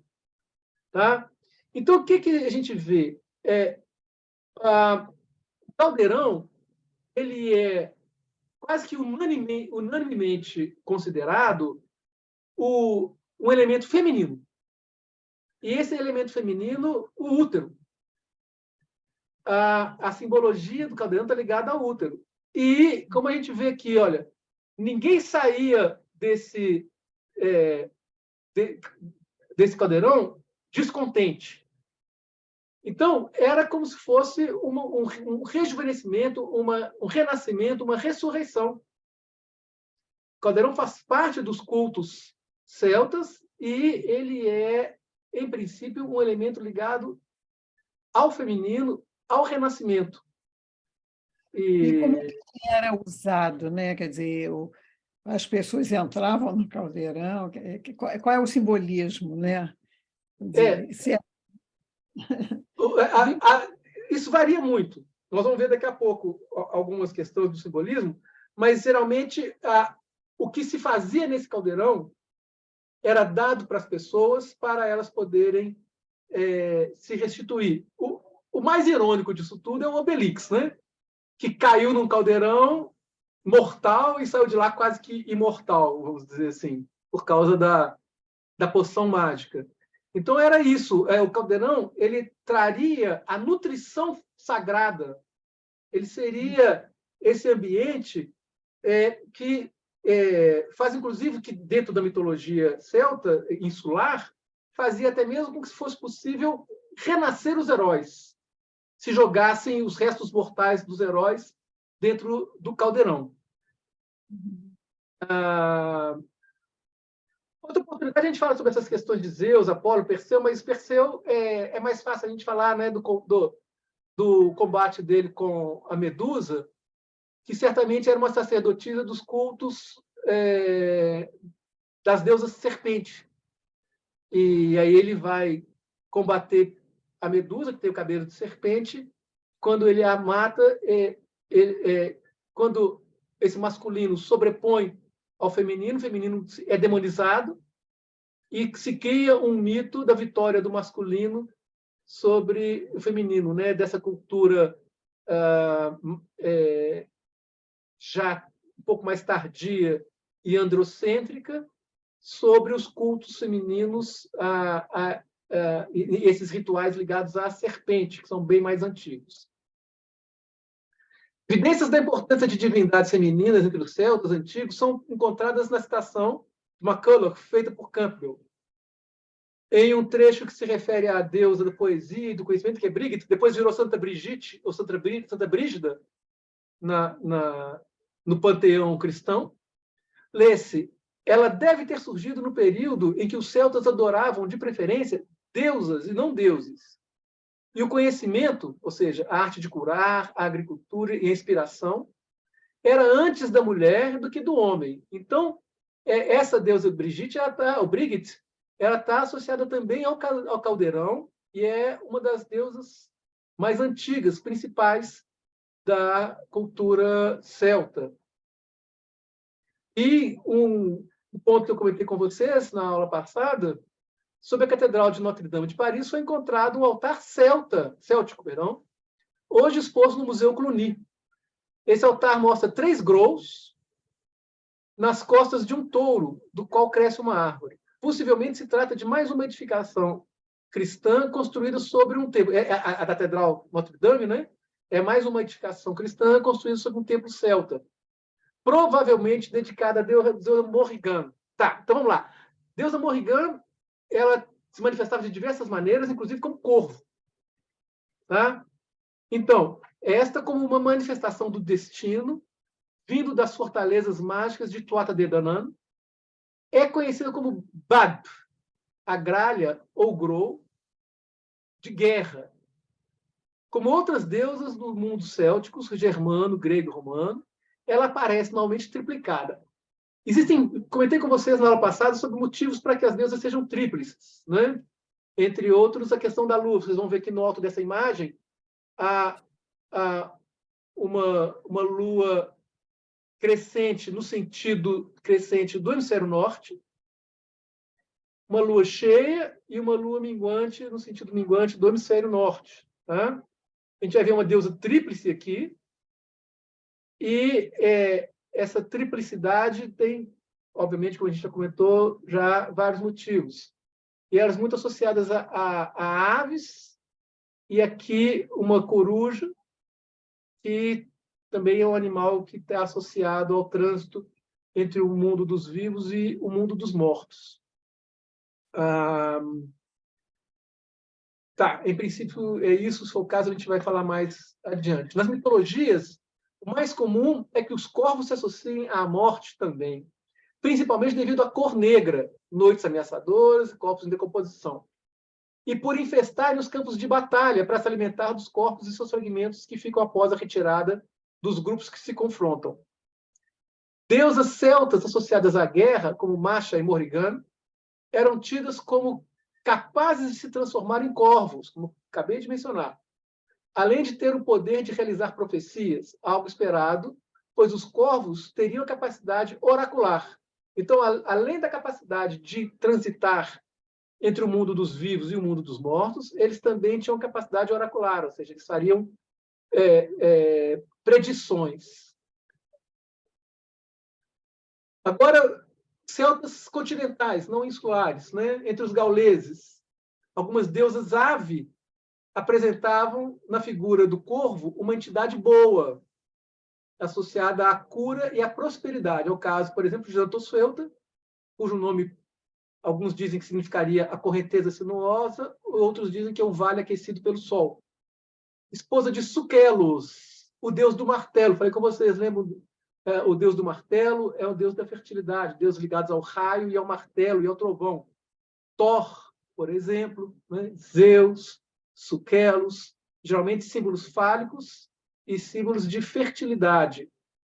Ela, às vezes, é representada com uma cornucópia. Vejam aí, quando a gente fala do Cernunnos como ligado à abundância, a abundância vem do caldeirão, vem da cornucópia, vem do feminino, vem do útero.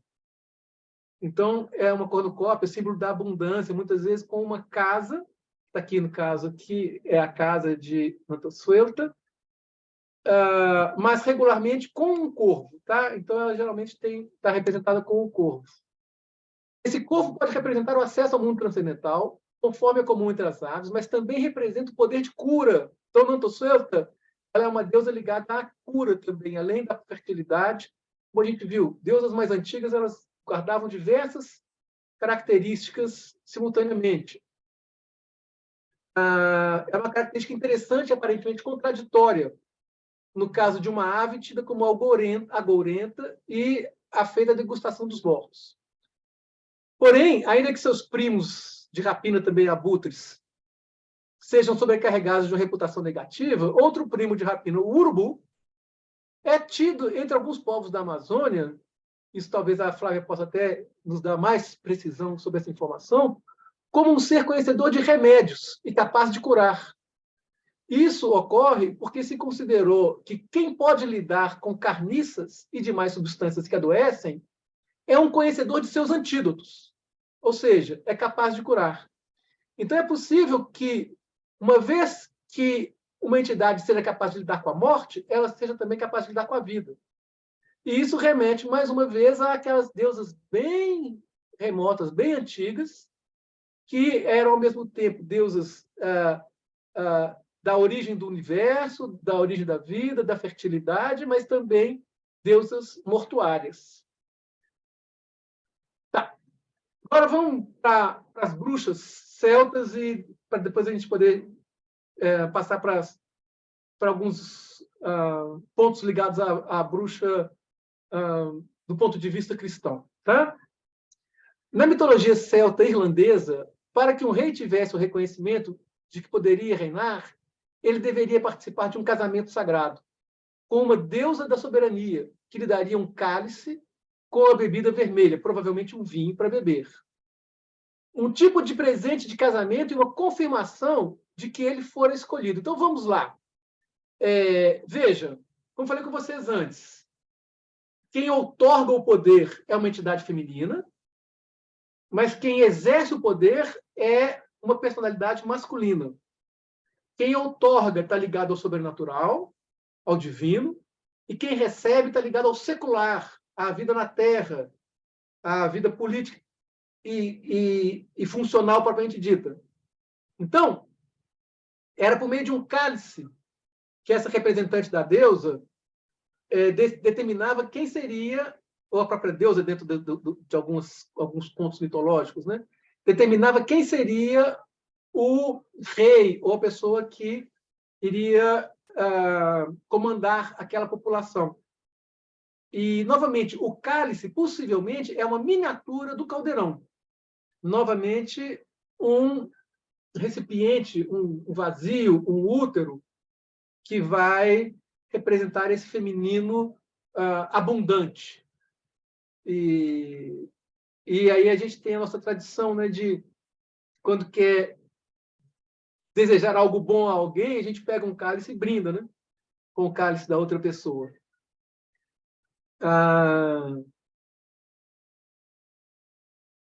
Tá, então isso representaria uma união sagrada, e beber o conteúdo desse cálice, que seria possivelmente um vinho, esse rei, ou esse governante, ele tinha que receber esse cálice e beber. Isso confirmaria sua aceitação para reinar de acordo com o que essa deusa inspirava, inclusive a justiça. Ou seja, ele incorporando essa bebida, ele incorporava esses valores da deusa. E aí, consequentemente, ele assumiria que ele iria exercer isso. Então, o exercício político não era algo da pessoa. A pessoa simplesmente abnegaria aos seus interesses para que a vontade da deusa fosse feita. E aí tem o caso de um desses reis aí, o Conaire, ou Conaire, que foi um rei injusto. Ele se recusou a aceitar a união com a deusa Batu, que se apresentou em forma de uma velha e feia bruxa, que seria mais ou menos uma imagem como essa, digamos assim. E ela iria se transformar em uma bela jovem após a união, ou seja, uma vez que o rei ele tem que abnegar dos seus desejos, dos seus interesses, e tem que se submeter à deusa, a deusa chega como ela quiser, para ver se ele, de fato, vai se submeter a quem ela é. Depois que ele aceitasse se submeter, ela iria se transformar numa jovem linda, e eles teriam uma união sexual. Que também era comum que houvesse entre essa deusa e esse representante dela uma união sexual que confirmaria até mesmo como um ato de fertilidade e como uma união plena entre o masculino e o feminino. Tá, por isso ele foi punido pelos druidas com um feitiço que o matou de sede. Seu reinado foi interrompido porque ele não soube lidar com o poder que incluía a justiça. Ele foi arrogante e capaz apenas de ver o lado sombrio da sua consorte sagrada, que seria essa deusa. Segundo a Miranda Green, o mito da soberania feminina é particularmente fascinante por causa do seu dinamismo e da sua complexidade. O mito não era estático, mas mutável, e a natureza da deusa envolvia não apenas ser guardiã do território, mas também uma sexualidade promíscua, e a sexualidade promíscua, seja no feminino, seja no masculino, ela não é algo moral nem imoral. Ela é algo inerente, ou seja, é uma condição fundamental para a fertilidade. Ok?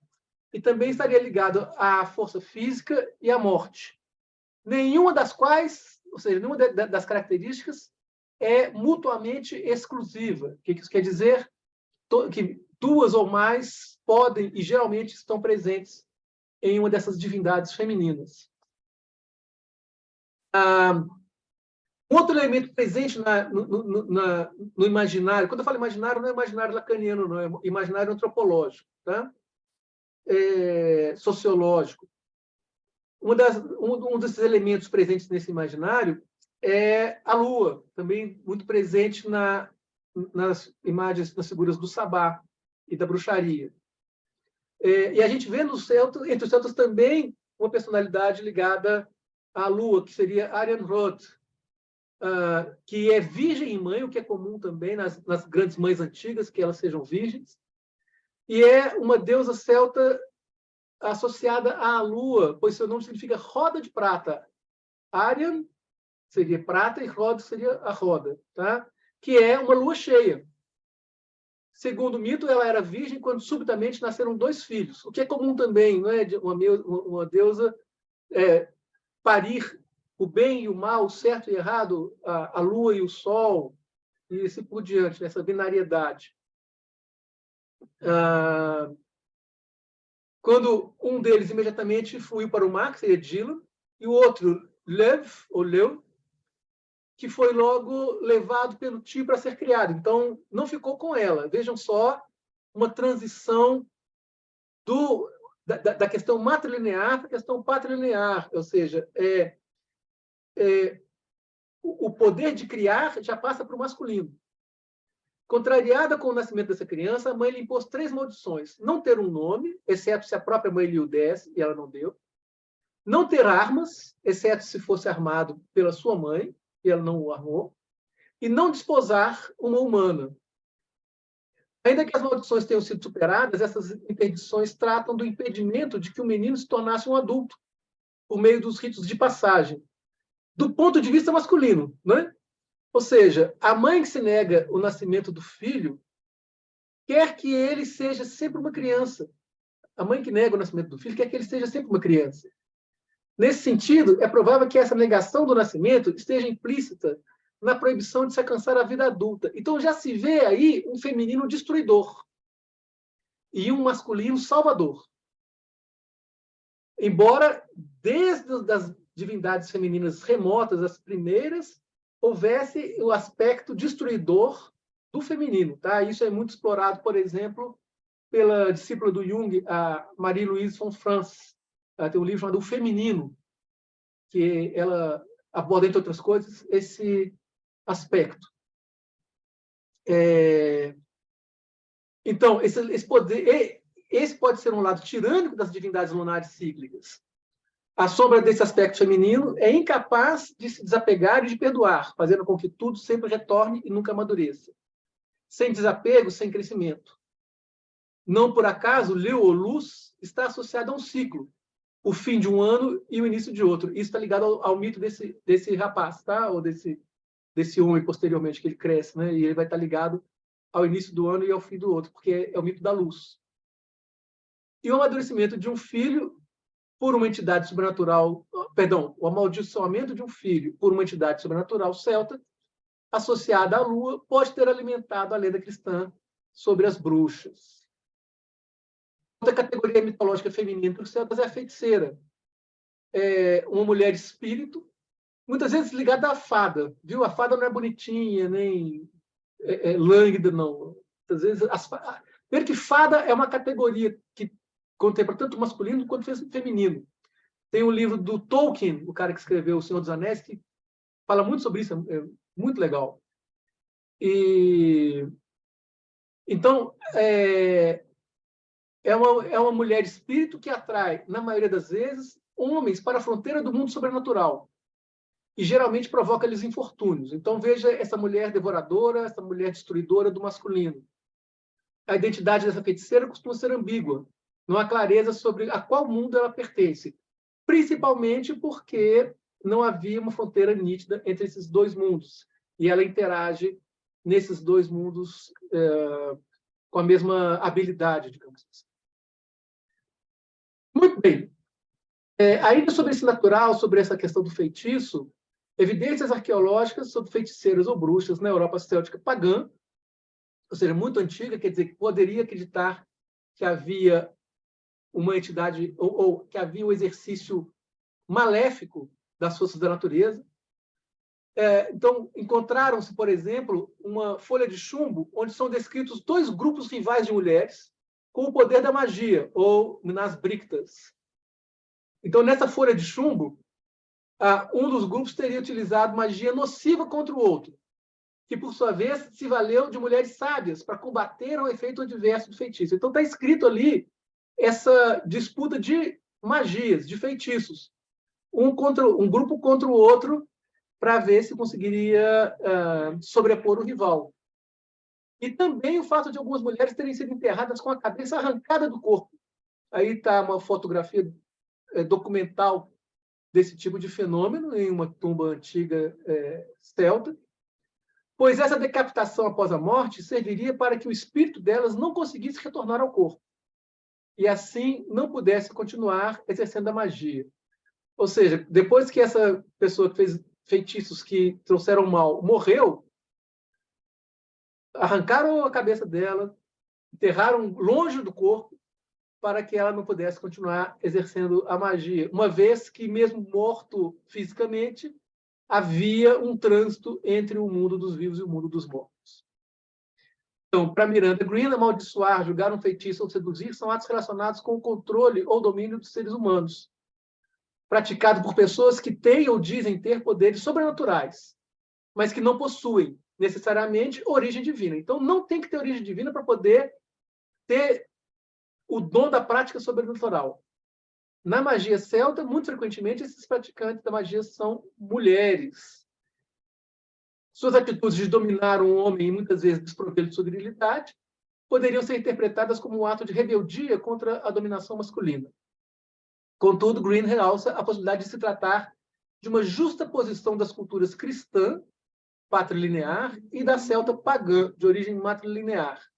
Então, esse mito também poderia ter sido, se não construído, pelo menos reforçado por esse confronto de culturas.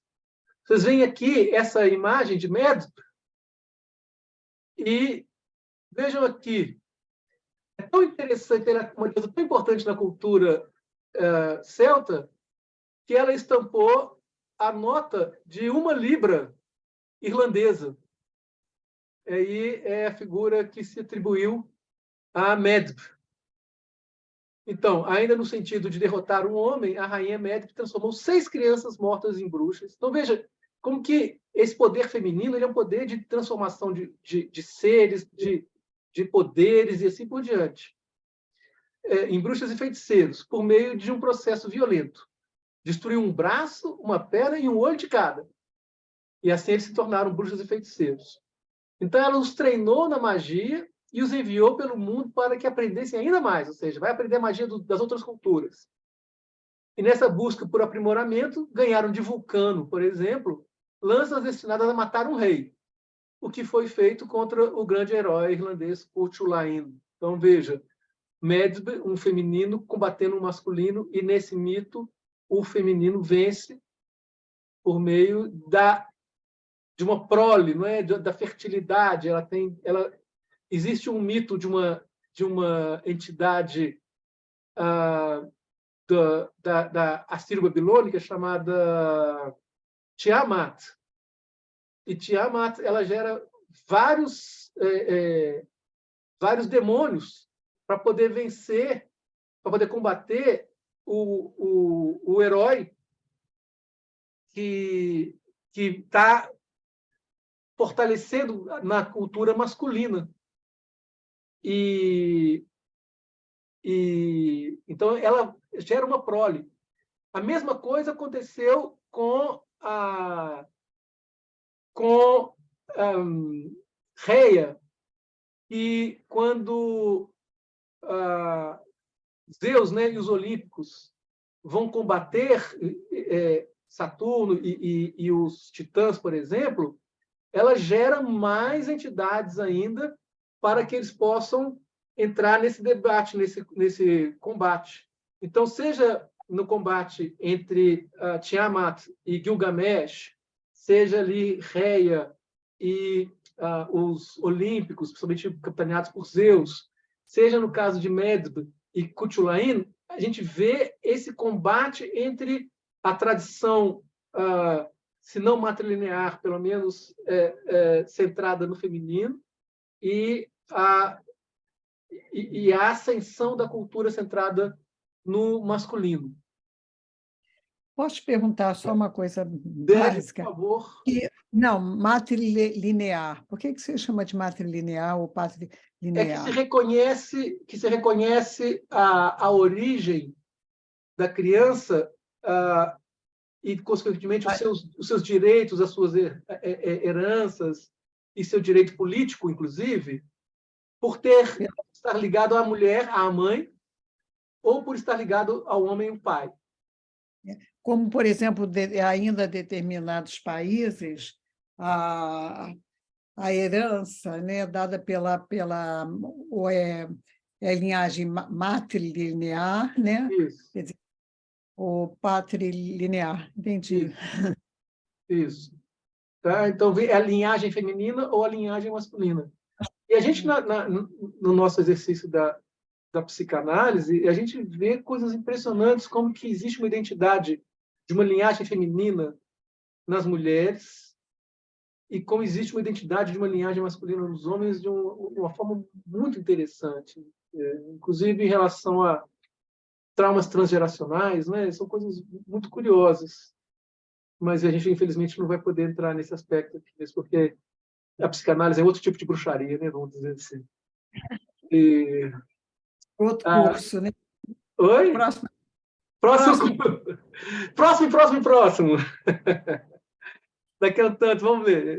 Eu tenho algumas coisas em mente aqui, vamos ver o que pode ser, o que pode sair. Mas tem um, por exemplo, depois, quando eu apagar aqui, eu comento com vocês, quando a gente acabar a gravação. Bom, eu vou começar essa parte aqui, a gente está acabando o nosso horário. Eu vou acabar aqui, vou começar essa parte da magia do ponto de vista cristão da Idade Média. A gente vai ver documentos significativos, e como a gente está trabalhando com a Baixa Idade Média, a partir do século XII. Os clérigos medievais geralmente tiraram sua lista de práticas mágicas do decreto. Então, esse livro direito aqui é o Decretum Graciani. Tá? Ou seja, o Decretum que foi escrito por Graciano. Então, ele foi a base quase que legal, mas principalmente religiosa, sobre como lidar com as questões associadas a práticas mágicas. Porque Graciani foi um professor de direito da Universidade de Bolonha, do século XII. Tá? Então, o direito se baseou muito aí nessa obra. A palavra mais comum que esses homens do clero usavam era sortilegium, ou seja, ler a sorte, né? Ou seja, fazer, mas nesse caso significando fazer feitiços. Com a aproximação do século XII, o termo englobou um conjunto muito maior de práticas. O Decretum tornou-se um dos livros fundamentais para ensinar a lei canônica nas universidades medievais e possuía uma enorme influência sobre os escritores futuros. O caso 26, são vários casos que ele vai descrevendo sobre sortilegium, né? ou sobre ações ligadas à bruxaria, feitiçaria, e lidava com um tipo de sortilégio. Aqui, Graciano incluiu as seguintes crenças e práticas.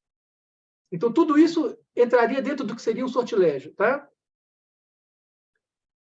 Vários métodos de adivinhação, seria prever o futuro, ou seja, o sortilégio ao pé da letra.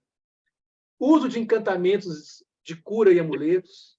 Crenças relacionadas a presságios e seres sobrenaturais misteriosos. Uso não ortodoxo de rituais religiosos. O que isso seguiria? O que isso seria, perdão?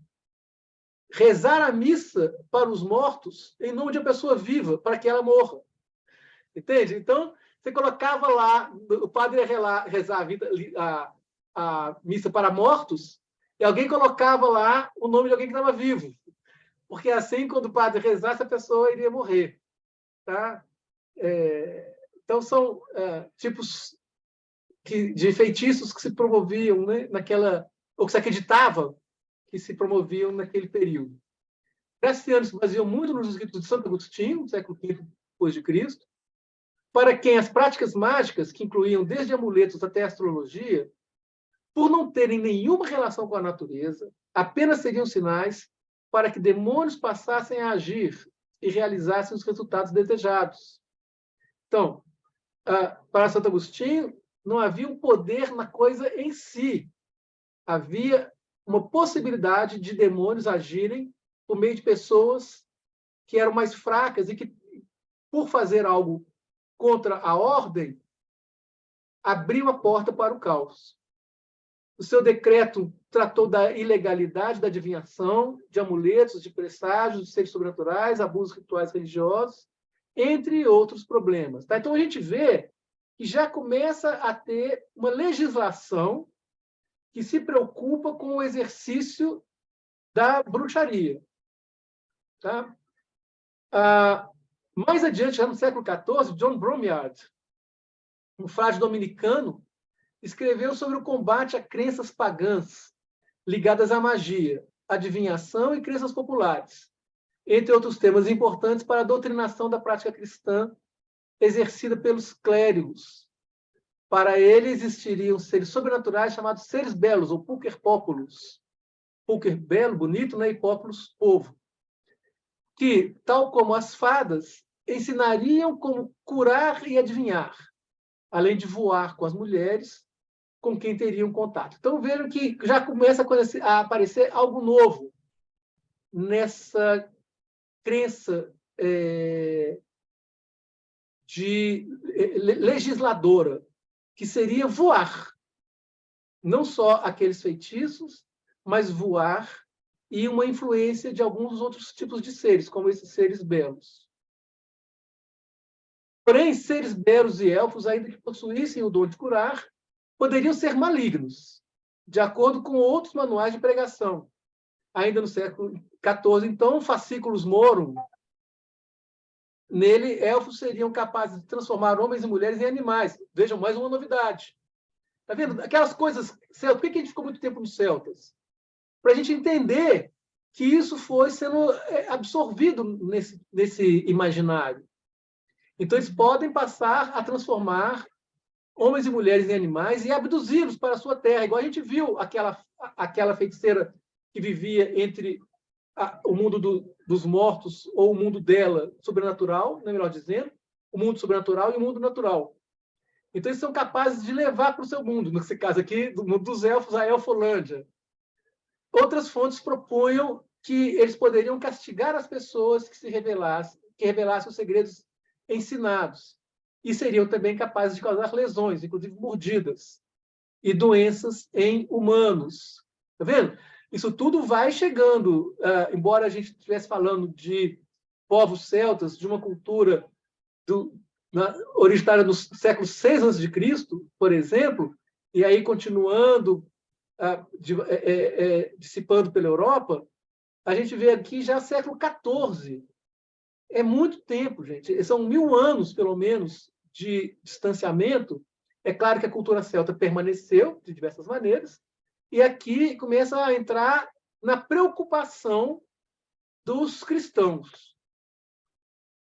Em 1438, dentro do século XV, frente ao bispo de Bath e Wells, interessante, né? Porque Wells são poços, né?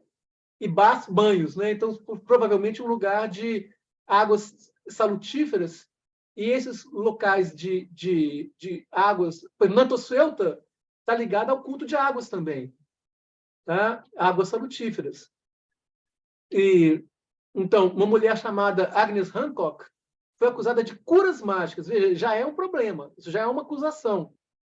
Entretanto, ela teria declarado que curava crianças que sofreram lesões provocadas por espíritos do ar, ou fadas, e que teria comunicação com esses seres, dos quais recebia conselhos e respostas. Então, a alegação dela contra o tribunal foi que, sim, ela exercia curas mágicas, mas essas curas mágicas que ela exercia estavam ligadas a curar seres sobrenaturais, curar feridas provocadas por seres naturais, sobrenaturais. E esses seres sobrenaturais dariam a ela esse conhecimento. Bom, a gente tem mais um caso aqui, né, de outra mulher que diz ter aprendido a realizar curas e previsões com pequenos seres, que seriam outros tipos de fadas, mas também afirmaram ter visões de São Estevão, do anjo Gabriel e até de Deus. Então, novamente, a gente vê um amalgamento entre o sobrenatural celta e o sobrenatural cristão. Vamos interromper por hoje aqui, já deu o nosso horário, e a gente vai parar a gravação e abrir para o debate com vocês. Se você puder, pelo menos, pausar, por favor. Deixa eu ver, Rosa. Eu não estou alcançando, eu não tenho alternativa aqui, por enquanto, para parar a gravação. Se você tiver, dá um pause, por favor. Aqui, já consegui.